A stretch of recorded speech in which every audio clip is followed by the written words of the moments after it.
no problem. Do you want to cover any questions in particular, or just go through Well, the there things? are a bunch of questions prepared, either related to cybersecurity or just work in itself, or just like personal interest, something. I think Okay, I'll read of topics, just make sure it's going to be very interesting. great stuff.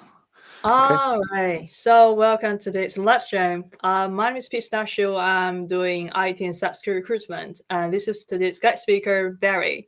And yes, Gary, hello. Could you please introduce yourself?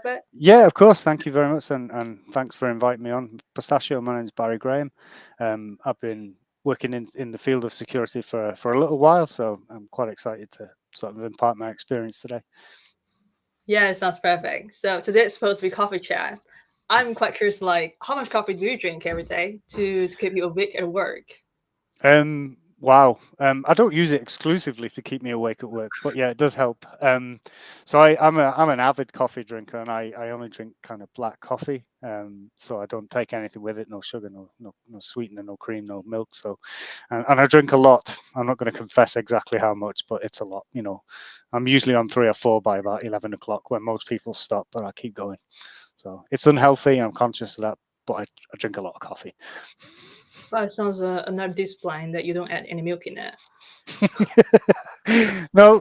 I use coffee as a kind of. I'm not entirely familiar with the science behind it, but it works for me. It sort of keeps me Yeah, going until I another stop, and definition. then I stop. So we're good.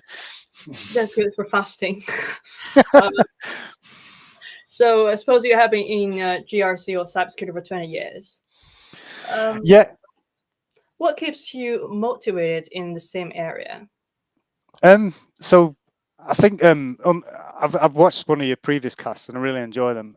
But I'm going to take you on a slightly different view of cybersecurity and just the word cyber. So if you remove cyber from the equation and you look at the word security, that's what motivates me. So the world of security has changed almost immeasurably since I first entered into it. Yes, cyber has taken prominence now because people realize, albeit more recently, that the value of information they need to do whatever they're going to do every day is so important. We need to protect it. But cast your mind back 20, 30 years, for example, when I first started out in my career, then security was a bit more than just protecting information. It's protecting people, assets, locations. So the whole equation has been part of my focus for all of that time. So what keeps me motivated is that it's never still. So you have to keep up with the latest trends, and cybersecurity is part of the security picture now, which is trending, if we can say that. So that keeps me motivated. So I need to be able to hone my skills in something new all of the time. And if you're not motivated to do that, then security isn't for you. That sounds perfect. So, what is your definition of cybersecurity?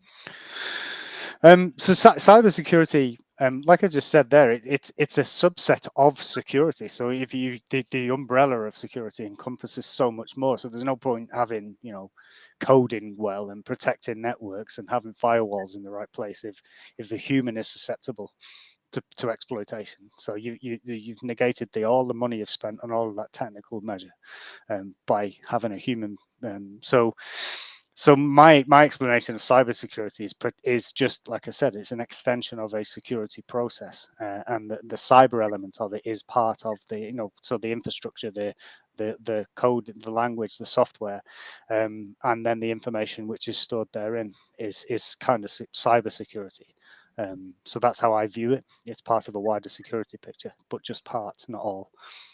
Well, it sounds very broad. I know its definitions can be very broad. Actually, this comment here from Andrew Fannett. Do you ever drink black iced coffee? So if I get it from a store, Andrew, so if I go like I don't know, like a Starbucks or a Costa, then yeah, I'll do it there. But if you have to do it yourself, that's a lot of effort, isn't it? So no. Right. Yeah, I'm fundamentally lazy. Not lazy, but efficient, I think you call it. I go to a machine, I put a pod in, I press a button, I get warm happiness. So sometimes I do enjoy iced coffee, but somebody has to do that for me, quite simply. Right. It's time to be lazy sometimes. Suppose you've got definition of cybersecurity, but for some people, they're still curious about why it is important for us. and Hmm. why do we need to understand cybersecurity? So it is super important. Like I said, it's a more recent thing that everybody seems to be tuned into. But security and protecting information you need to do whatever you're going to do. So whether you're a nuclear engineer, you're writing software for the Ministry of Justice, or whatever it is you're going to do, you need to be conscious that you can't do anything without access to the information you need, or the integrity of the information you're going to use to do whatever you're going to do needs to be So conceptually, cybersecurity, you must understand that you must protect the information. You can't, and I think in the past that's not always been the case. Now everything's online, absolutely everything.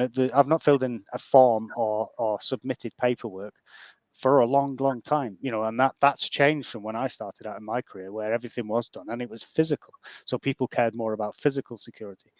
Everything's moved to a virtual dimension now that we don't physically see or touch where the information is. So cybersecurity has been brought in to provide the same level of protection that, for example, a filing cabinet or a human security guard once provided. Not to say those things aren't important now, but the kind of virtual and conceptual security angle is new in cyber respects. Right, it sounds very restore answer. Because you are doing cybersecurity, I suppose your family Hmm. would also be aware of the importance of cybersecurity in their life. Yeah, To what extent that your work made a good impact on your life or your family's life? there is. I think everybody, so what we're guilty of, and certainly what I see when I used to be a consultant before I was in the role that I was in now, was there's a complete disregard. There's a separation between what people perceive to be their personal life and what they do in their own time, and then what they do in their professional manner. When they wake up and have a wash and go to work every day, it's different from the social media activity that I do every day. So when it comes to the question of family, it's almost, well, but they're not my work colleagues, so I don't need to concern myself with them. But then most of these people at one point or another had their family members' names as passwords, for example. Now, flip the conversation over, and threat actors, people who are looking to access the information we're trying to protect, they don't differentiate between your home life, your family life, and your professional life. They know that you're going to use passwords which you've gathered from home, your dog's name, your favorite football team, for example. Not that I'm going to do that, and never use that, but they know that in its simplistic sense, they could take a guess at what your password might be, for example. And now they've gotten more sophisticated with that by harvesting information we give away for free when we're using things like social media or dropping cookies wherever we book holidays or look at cars, for example. So cyber threat actors, so the people we're trying to defend, invest all of the security time, effort and energy. The people who are trying to breach that are looking at us as individuals, not as professionals. So the work life thing is almost one ecosystem. You can't, in a cybersecurity sense, separate those things, because information you give away in your personal life could be used against you in your professional life. Oh yeah, that really concerns me. In that case, just for my personal interest, how often do I need to change my password? So it's an open question. If there's a different kind of, so the advice used to be often, but then in order to keep abreast of all of those changes you keep having to make, and not having obvious passwords such as your children's names, your dog's names, your favorite sports team's name, you'd start writing them down, which defeats the point of having a password, because if you lose your physical uh, paper where all of your passwords are stored, then you kind of giving the game away, you're giving your password away. So the train of thought, which has been a little bit more prevalent in recent times, has been to kind of never change your password. Have a really complex password, which is a combination of upper and lowercase, for example, symbols, numbers. Again, it could spell out a sentence, but using symbols instead of letters in certain areas, and just use that one password for like a master password, and then utilize password software. So that big password we talked about gets you into the password software, and then the password software can auto generate passwords that you never know. So you can't write them down. It's the software that knows it. So I can see problems there. I'm sure you can too, just as I'm talking. But the advice is down to yourself. The worst. let me flip the question on its head and say the worst thing you can do is use one password, which is easy to break in a lot of places. Don't do that. Everything else you do, which is a step above that, is a step in the right direction. Right, that's what I do usually. Oh, that's kind of very risky now. I know everybody does it. I understand humans very well, but yeah, I know that. But that's the advice. You know, if you're going to be safe, at the very least, try not to use a simple password everywhere you go. Yeah, that's a great answer. There's one question from Andrew. What about one's favorite soccer team, Barry? Is that safer than using a football team for a password? Possibly, yeah. So if your favorite soccer team are really bad, then you could perhaps use that because nobody's interested. But no, it's a good threat actors do a lot of we've not discovered the concept in this conversation, but social engineering is where a threat actor or somebody who has targeted you as an individual, and they will try and learn about as much about you before they launch an attack, usually in a phishing campaign. And yeah, they will absolutely understand your favorite football team, your favorite sports team, wherever you are in the world, before they do things like that and attempt to sort of introduce themselves or guess your password, for example, if they know that about you. I'm not going to give you my favorite sports team. Right, it means that they're gonna be a password already. You might. Yeah. So I heard that doing cybersecurity work actually is gonna be very stressful most of the time. Mm-hmm. How do you try to release your pressure if you're not working? I very uniquely, I have a number of hobbies which lend themselves to de-stress. So in the UK and certainly in Wales, Pistachio, you've heard of rugby. So I'm a big rugby player, which definitely helps with stress. It gets things going in the right direction in that respect. But when I'm not doing that, I also have a number of different things I do. I contribute to community projects and I run a charity. So those things, I think, although they keep me busy, and you mustn't associate stress with busy, because stress can be kind of one event which takes up a lot of your focus and effort and energy. But then if you make a change and go and fill in an online form for some of the charity work I do, then it's de-stressful because you're not focusing on the thing that's making you stress. So that's how I Right. do it. Then I start being stressed again at work. Although it seems like work, the change is good. Right. So is it a challenge that you're facing now at work then, but you still enjoy it quite a lot, although it's challenging for you? Yeah, and I've interviewed people recently for entry-level jobs, who we say, in a security sense, and these have been people who not necessarily young, they're kind of developed in the workplace in a different line of work operations, whether it's finance, whether it's administration, wherever it's going to be, and they've decided to make a change to cybersecurity.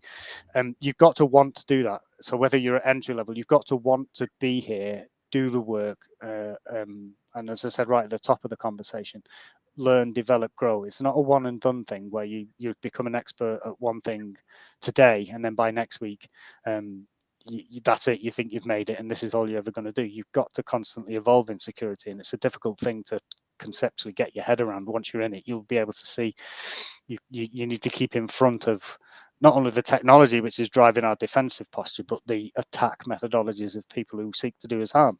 So you've got to keep in front of all of those things, and it's difficult. So it is a challenge, but it is fun, and I see the challenge as almost part of the fun, as well as being paid to do it. Clearly, it's part of the fun is to kind of keep developing yourself and keep in front of the threats and the technologies you're dealing with. The mindset is really great. As a question from Joe Wells, what advice would you give younger university students with little work experience trying to break into cyber? Um, So this is interesting. This comes up quite a lot in terms of breaking into cyber. And I said in one of my other questions, lose the word cyber. Think of the word security. So there's many routes into cyber. I had a non-traditional route into cybersecurity. So my background, like I said, was more generally security and involving physical security, process security, personnel security. So there's lots of different things you can focus on. So to get into very specifically cybersecurity, there's two things I'd recommend. One, you need to be able to demonstrate to people who are going to employ you that you understand the subject matter. So that includes gaining some of the certs, gaining some of the experiences and the letters and the bits you need to add to your CV and your LinkedIn profile. Secondly, a most important part of all of this, regardless of what level you're at right now, is networking. Get to know people. Do things like you're doing, like Pistachio, and inviting people on and getting people conversing together. Everybody who's trying to break into cybersecurity or into the field of security from the outside will see this almost impenetrable barrier that qualifications alone can't get you through. People will pull you through if you know them. Okay, so if for every entry level role, there's going to be hundreds, if not thousands, of applicants for that entry level role. The only people who are genuinely going to be successful are the ones who already know somebody on the other side. So you need to be able to network, and that's a real skill. It's a human thing. You need to speak to people, get to know the land, get to know how to do things. One piece of advice from me might be different to other advice given, but I can only tell you that it is a smallish community, regardless of where you're going to work. And knowing somebody and knowing how they operate is just as valuable as the certs and the qualifications. It's a 1 in a million shot to send a CV and a cover letter and get the job. Those odds are reduced drastically if you've already done a bit of network and got your name out there and so on and so forth. LinkedIn's a great tool for doing that. Well, yeah, that is good suggestion. Like network.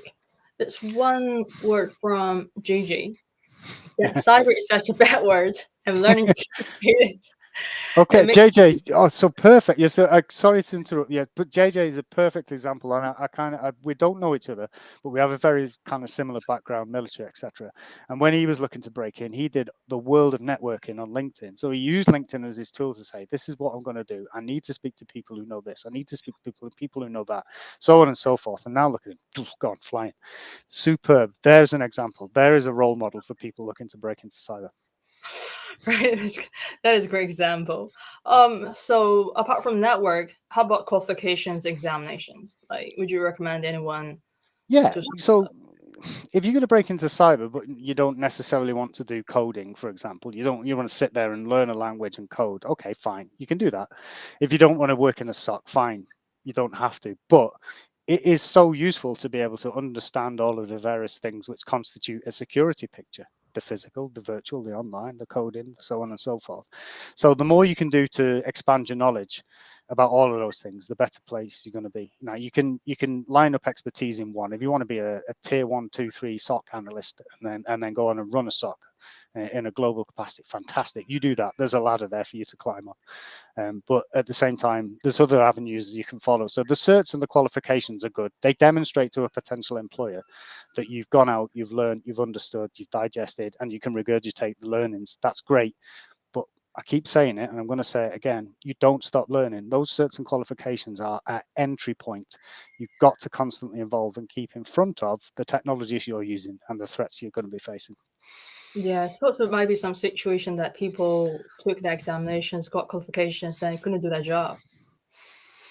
Yeah, exactly. And it's a bit like the university degree of old. So more often than not, the actual topic of the degree didn't matter. It just demonstrated to an employer that you could turn up somewhere consistently, do something, and get some reward at the end of it.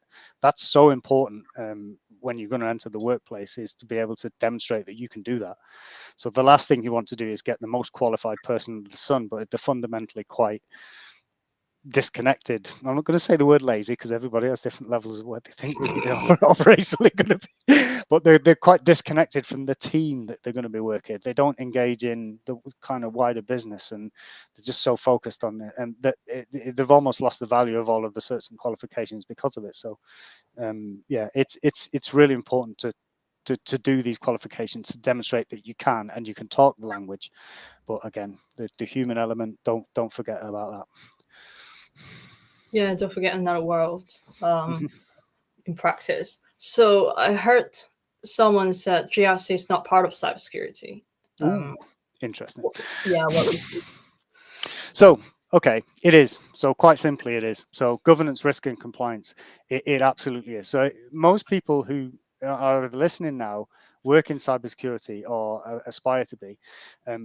it's often seen as, like I say, this impenetrable barrier of things which happen over there, and there's kind of geeky kids working on it, and it's not.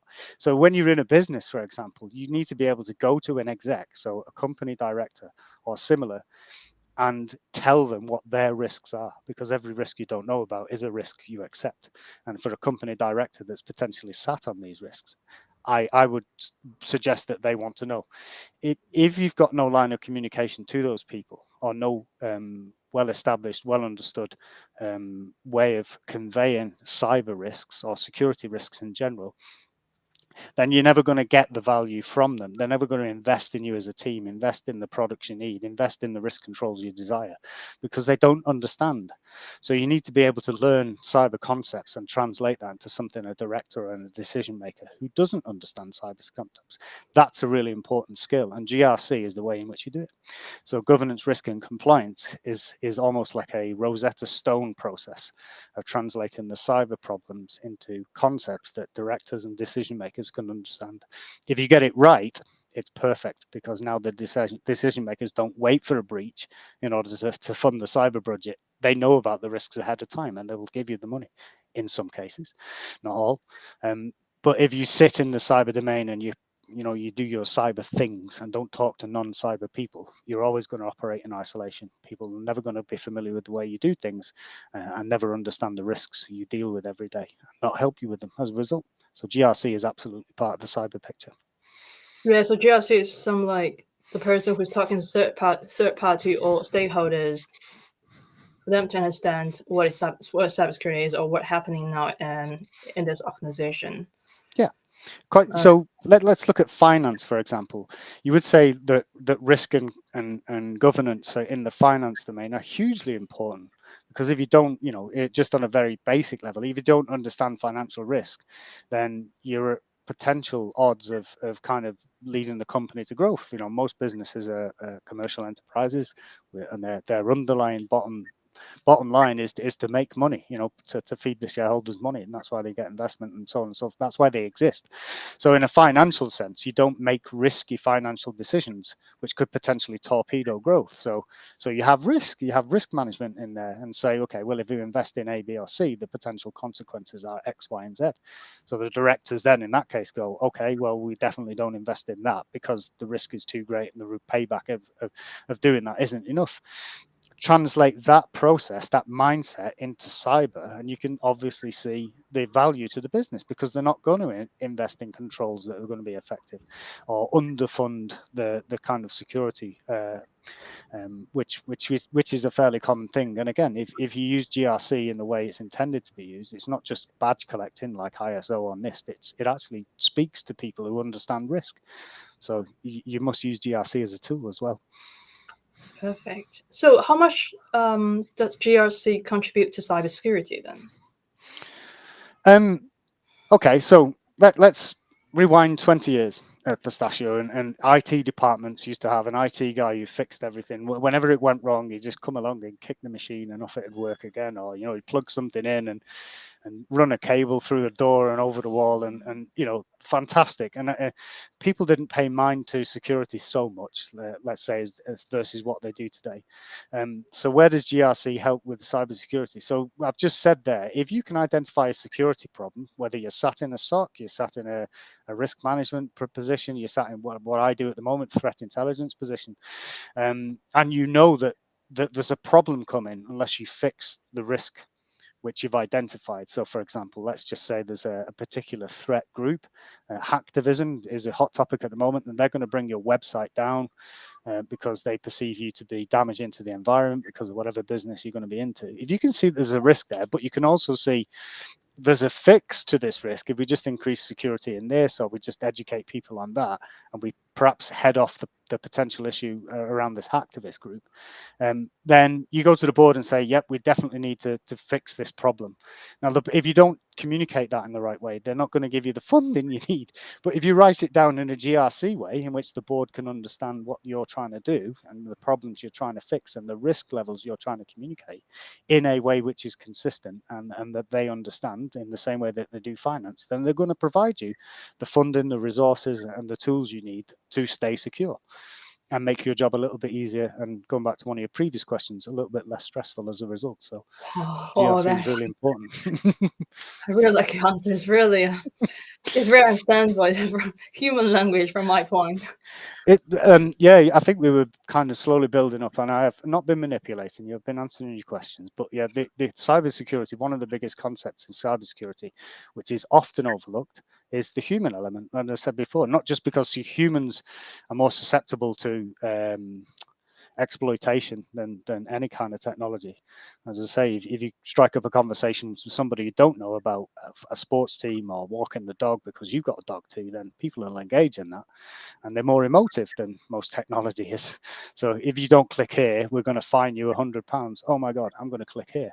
So the human element of cybersecurity is so important, not just because of the way they respond, but again because of, if you want money to fund a security project or to fix a risk issue from somebody who holds all of the money, i.e. the executive and the directors and so on and so forth, if you have no idea how to communicate effectively with people like that, you'll never get the resources you need. So the human aspect of cybersecurity is just as important as where you put the firewalls and how well you program the tools. That was a little bit stressful, a little bit intense. Yeah. There's one question from the comment. I want to know how to be a specialist of cybersecurity. I'm second year student of network security. Okay, yes. So yes, studying network security is a really good thing to do because protection of networks is a big piece of the puzzle. Absolutely. So I think to specialize, yeah, there's nothing wrong with specializing, despite what I said before. But we keep going back to this point: get to know people. So you can be the most technically proficient network security engineer on the market with the best CV imaginable because of all the search you've got. But if nobody's going to read it because 1,000 other people are applying for the role you want, then what's the point? So get to know people. So again, networking. Don't ever stop. Demonstrate how you can communicate. Demonstrate how you can do value. Look at what we're doing here. Most people on this call might have never heard of me, or perhaps Pistachio, I dare say, ever heard of us.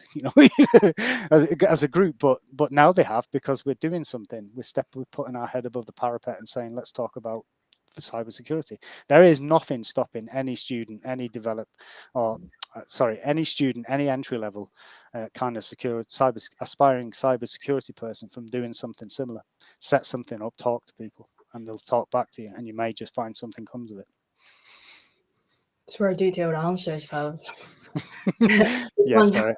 I Yeah, talk a lot. You might regret inviting me on. that is great. That is great. I suppose it definitely answer the questions, though. There's one point you mentioned, especially those who have disabilities, since most cyber is not accessible, which is risk often overlooked. So yeah, I think it depends on the disabilities could be a physical thing, but again, it could be a spectrum of other things. So making I can't address the point specifically because I'm not sure what kind of disability we're looking at here. So, but what I would say is one thing I've seen which is really valuable to me is diversity of thought.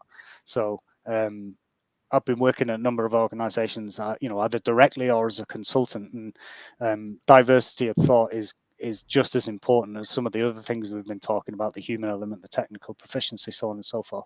And I think the best way to illustrate with this is how many people listening in went to Blockbuster this weekend to get a DVD to watch at home on Saturday, and the answer is none, because they lacked diversity of thought at one point in Blockbuster's life. So diversity of thought is a definite sort of team enhancer, and that can include people who think differently than perhaps we do. So I think that's the only way I can answer that without understanding specifically.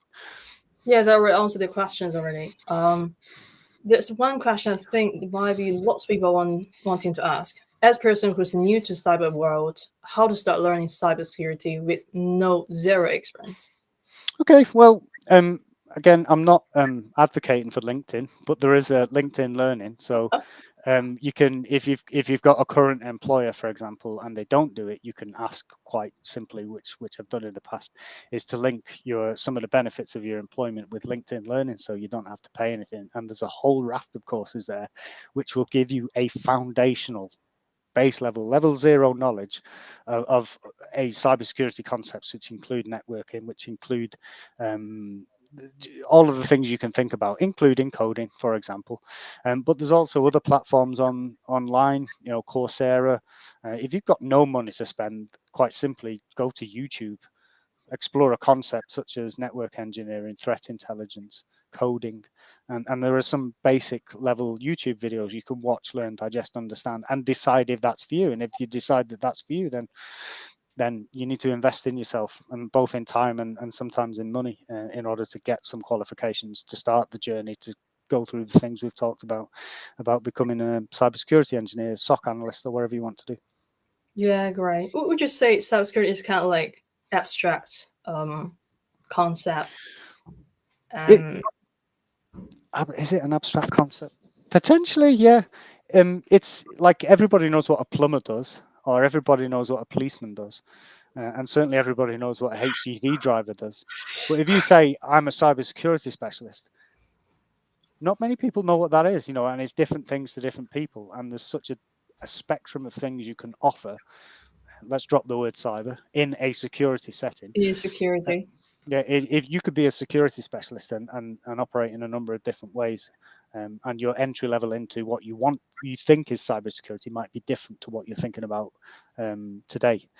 There's just a lot of routes in. So it is an abstract concept in that regard. I am not going to disagree with that statement at all, but I'm trying to demystify it, if you like, because my route in wasn't get a network engineering degree and then blah blah blah blah whatever route other advice people have been given.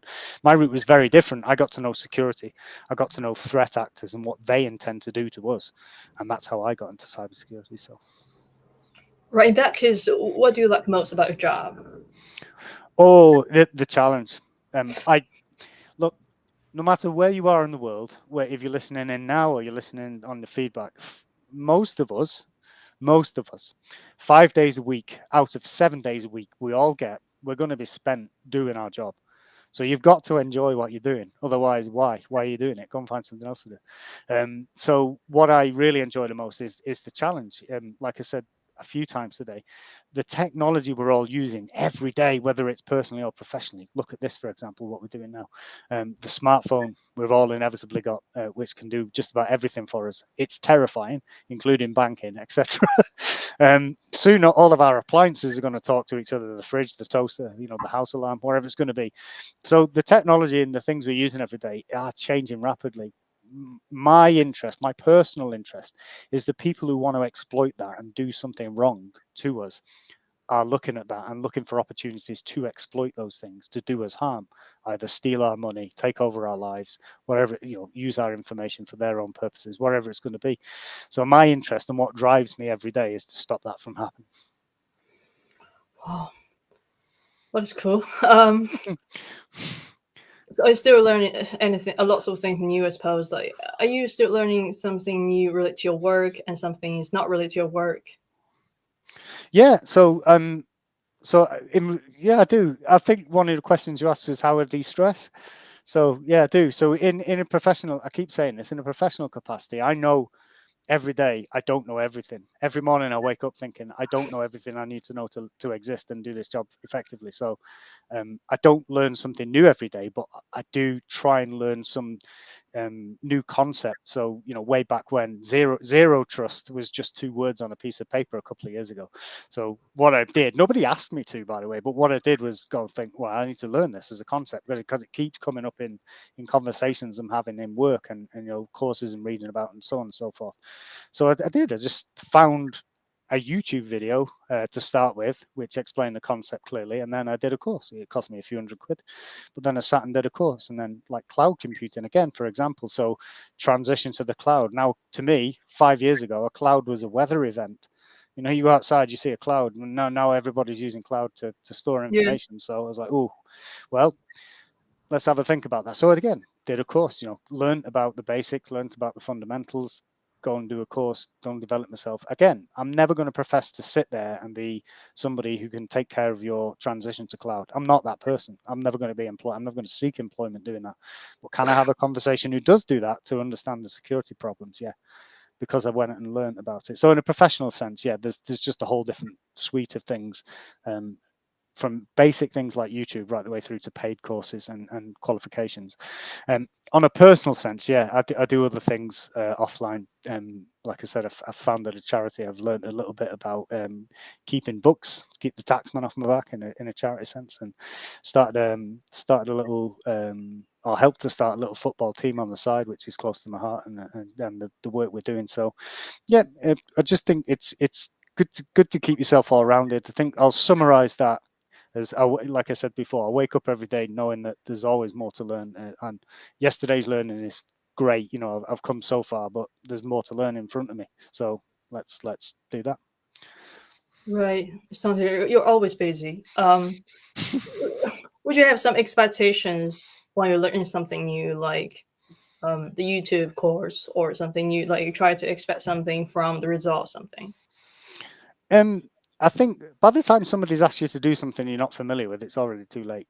If that helps. so, so we're all looking over the hill at what's coming next. The Internet of Things, for example, I've just kind of referred to. So, and people are already scoping out how that can be useful. You know, to have one profile which tells me what time the coffee needs to be ready for, blah blah blah, so on and so forth. Now most people think, oh, what utility, we should absolutely do that because it's really cool, and I don't have to do anything but get up, press two buttons on my smartphone.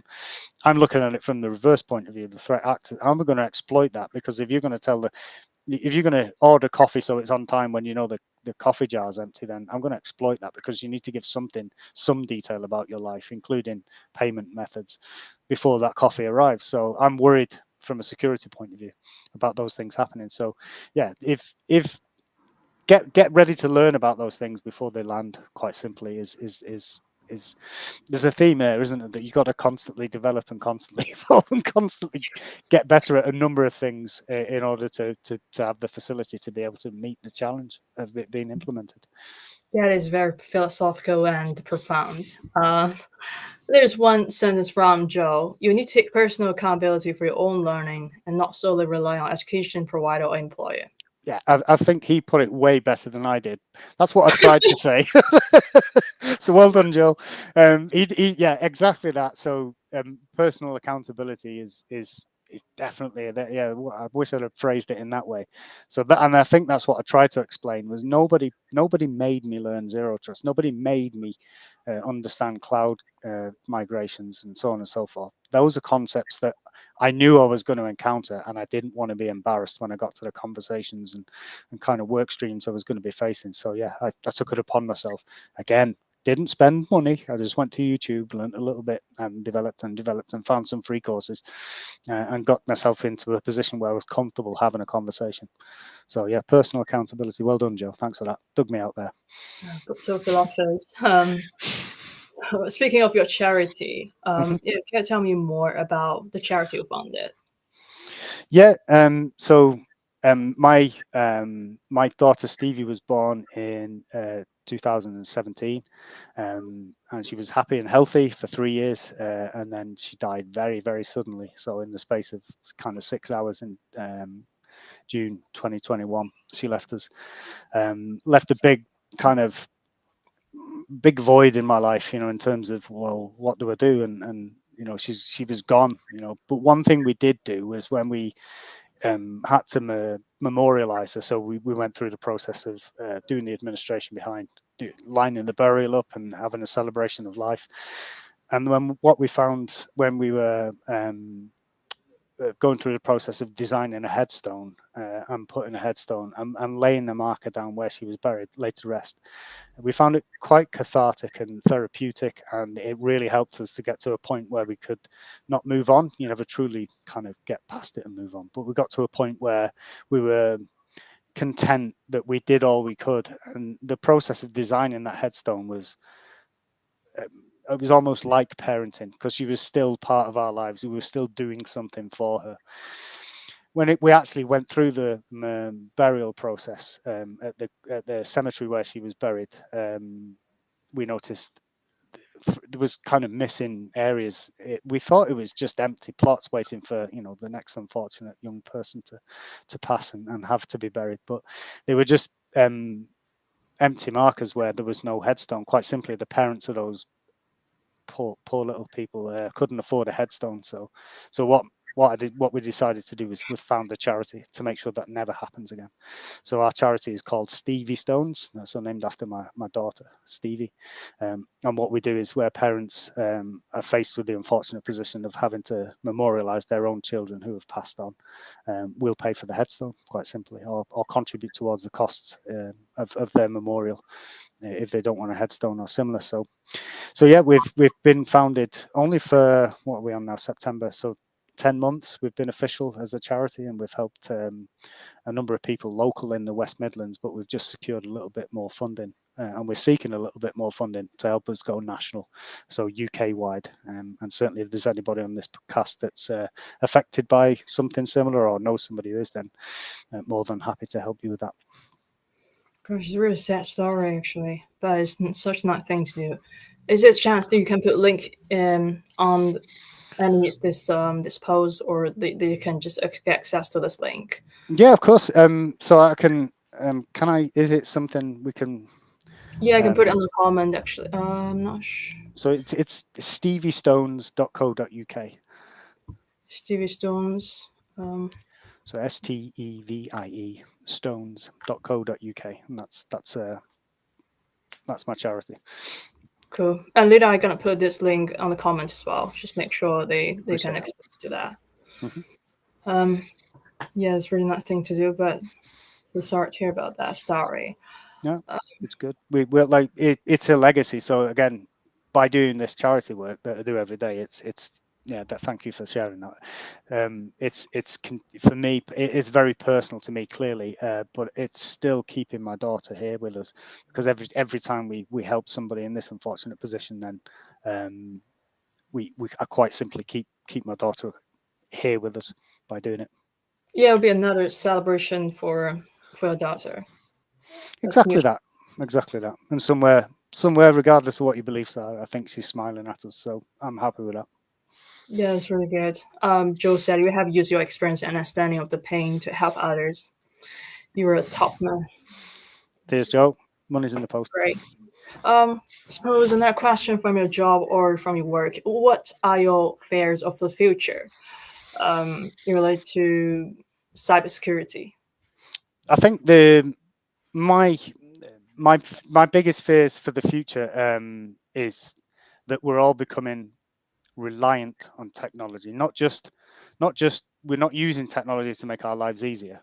We're becoming reliant, so that we can't get by without some tech. And I've already discovered you before. I'm a bit of a paranoid. The way I brought up and the world I was brought up in meant that I am naturally skeptical of security of all things. But the technology we're using is becoming almost taking over the way we do things. And we're not going to get into that because I will bore you, and we will be here all day. But artificial intelligence, machine learning, that kind of thing is over the hill. It's coming at us, and it's coming at us fast. So I'm really concerned that we're going to adopt some of these technologies which are emerging right now without really considering the security exploitation potential. And that's something I'm battling in the work I'm doing at the moment, and something I've definitely got my eye on for the future. Perfect. Well, someone says like drug addiction. Yeah, it is.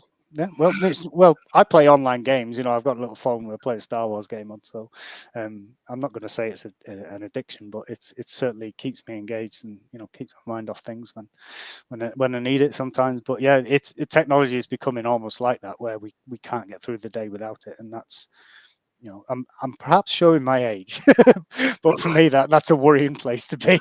Yeah, I'm definitely showing my age. Age sometimes doesn't tell us difference sometimes. we got to think just about the present moment. Think sometimes it's good to have something you're addicted to. Like I'm currently doing lots of things related to Rubik's Cube. Quite addicted to that. Okay, yeah. So in your work, how do you try to avoid burning out? I think we've gone on a bit of a roller coaster about what my life is since we've been chatting pistachio. Roller coaster. Yeah. So I think just the variety of things I do. I enjoy my work. I see it as a challenge. We've been through that. No 2 days are different. No 2 days are the same. Sorry. So every day is a little bit different, and that helps with burnout. So I found that the most stressful times I've had in the past, in a professional sense, have been where I've turned up and done the same thing every day for 8 hours, and then tuned out, gone home, turned off, gone to sleep, woke up the next morning, and repeat it. It's like Groundhog Day kind of work. Right. That really, I'm not suited for that kind of, like, whatever it is you're doing, whether it's counting things, looking at things, or I don't know. That's not for me. I like what I do every day because every day is a little bit different. In the job I'm doing right now, that could be investigating a website or a domain which is impersonating some of the assets we own, and then the next day I could be delivering a kind of culture awareness training kind of piece for somebody in the business. The day after that, I could be going into the boardroom with a hard hat and armed with a baseball bat, trying to ask for some money. So I think every day is a bit different in a professional sense, which keeps things almost, you stop burning out when you're doing that. And yeah, so like I said, I also run that little charity. Getting that off the ground is very, very, very exciting for me. And it almost takes, when I switch from kind of doing the work I'm doing to doing the charity work I'm doing, it doesn't feel like a continuation of the stress from one into the other. It's just different. You kind of reset and start again. And then, like I said, playing rugby, someone poor unfortunate soul meets all of that stress at some point every third week. So I enjoy doing that. Yeah, just busy, busy, busy. Never stop doing things, but you wouldn't say it's something can be stressful or not. Just Yeah, keep I don't yourself get. busy. I think the worst place I could be is trapped inside my own thoughts, and I just make sure that I don't do that. So Right, sounds like philosophical busy person. It's coming from Joe. Is that shop stopping cash payments lecture the car won't turn on without an update. It's more like cybersecurity stuff. yeah, Joe makes a really good point. That, I'm not going to get political at any stage, I promise you. But the stopping of cash payments is not something I necessarily agree with. I understand it makes life a bit easier, and we don't have to have cash handling, and the overall risk of being targeted by petty criminals or wherever it's going to be. But I think it's important to give people choice, and not, like I said, make people reliant on the technology which they're trying to replace cash with, and that's a problem for me. Great. Is there a question you want to ask the audience, or you want to ask me, or all right, just one. If you're ever in South Wales area, do you want to come and talk with some students about your role in cybersecurity, like Joel? Yeah, I would, and I do this. I do for the company I work with now. They do a lot of outreach work in terms of people who are aspiring to enter into a security career. So I do a little bit of that now, and yeah, more than happy to do that for somebody else. Yeah, no problem at all, Joe. I am, yes. I don't find myself in South Wales very much, but if I'm invited, I'll certainly come. With some sports here. Oh, well, Yeah, actually, yeah. yeah. Joel will set up MVP cyber cluster. It's Mhm. like getting people who are from non-cybersecurity background to transfer their career into cybersecurity. Oh, yeah, yeah. Yeah, Okay, he's yeah. doing this. No, This that's good. I mean, I could speak to them because I didn't grow up as a, what quote unquote is a traditional cybersecurity route, which is communicated now. I didn't do that. I came from a completely, as the Americans call it, left field kind of angle. So yeah, so definitely, I'll be happy to speak about my experiences there. perfect. Yeah, it's pretty much. I think we're gonna finish this soon. Hmm.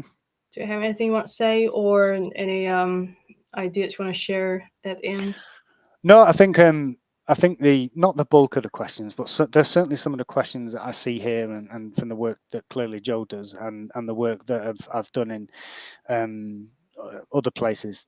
There is always one question, which is how do I get into cybersecurity? And I think it's really important, if you take nothing else away from this last sort of 45 minutes of listening to me, is it, certain qualifications are okay. They demonstrate that you understand your subject matter. So that's one. Don't stop doing that.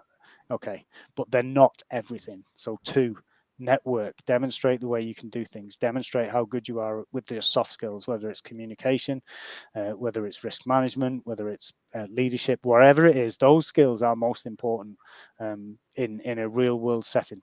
Okay, teamwork and speaking truth to power and exposing risks to the highest possible risk owner and entity is so important. So GRC can't be overlooked. That is a really good way to understand information security, cybersecurity, security full stop. So that's a good way of doing it. If that doesn't take your fancy and you're dead set on being a SOC analyst or a network engineer, there's nothing wrong at all with that. But you should invest more time in networking than you should in certs. You should absolutely invest more time getting to know people, getting to know quote unquote thought leaders, influencers, whatever you want to call them. If you do that, if you invest time doing that, you'll have more success than just churning out certs and sending out CVs. That's kind of yesterday's news. That won't get you very far. So network your life away. Qualifications, network, both of them quite important. And yeah, I agree from a recruiter's point of view. yeah. We won't talk about our how we met and that experience we had and asking the government to do stuff and taking years, and we won't go into that. But yeah, no, network, because the people who are going to employ you are out there looking for you, but you need to make ends meet, and the CV will get you so far, but not all the way. Right. I suppose they're going to be the last question from Joe. We have talked about the fears. What do you see as a positive about cyber in the future? So yeah, genuinely. So I've perhaps cast the doom and gloom thing, but then you're speaking to a security guy, so you should be expecting that. But there are some positives. Like I said, AI is something to be wary of.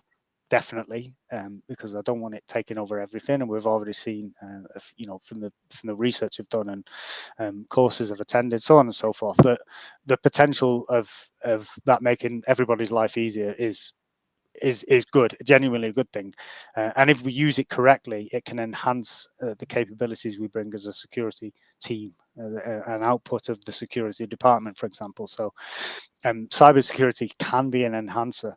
It's a reputation protector. So the more that people understand that, and it is starting to get currency and get traction in the real world, albeit not widespread like it needs to, but I'm beginning to see the beginnings of change where security and the security function is not just a cost center, it's a reputation enhancer. So if you do security right, you won't be in the headlines.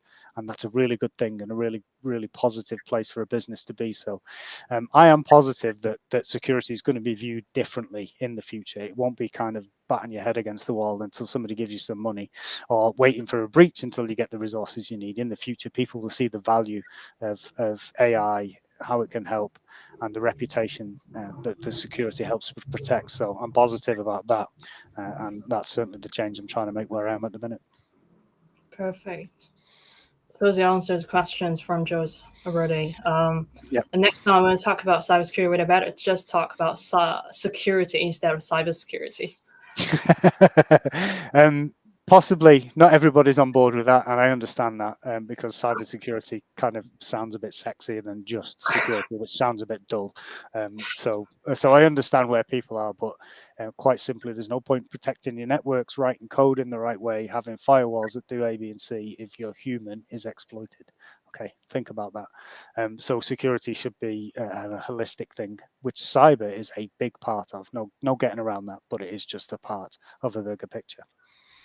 Very clear for me. Great. And that's my opinion. So people disagree, that's fine, but that's my opinion. Yeah, it's fine. We just need to get more opinions than discuss it. That's why we need to sit here and talk about cybersecurity. Well, security. I gotta change it to security coffee chat instead of cybersecurity coffee chat. No, you don't have to change your thing for me, but it's been really, really, honestly, a pleasure to talk to you, and thanks for inviting me on. Well, thank you very much for coming, Ash. Actually, I know you're super, super busy every day, even now weekend, about charity stuff and the football game and lots of things you're gonna do. It's good to time for cybersecurity discussion. It's really great. No, no, no. Everybody's happy in this house because I had a shave at the weekend. So, so, so it Great. was. If nothing else, it achieved some degree of happiness for Mrs. Graham. So. Nice. That's probably gonna be busy again. And No, I appreciate that. And yeah, thanks to everybody who either tuned in or listened further down the line, and thanks for engaging. No, it was really good. Thanks for the time. perfect. Thank you. Enjoy the rest of the weekend. Okay, take care now. Take care. Bye. Bye bye.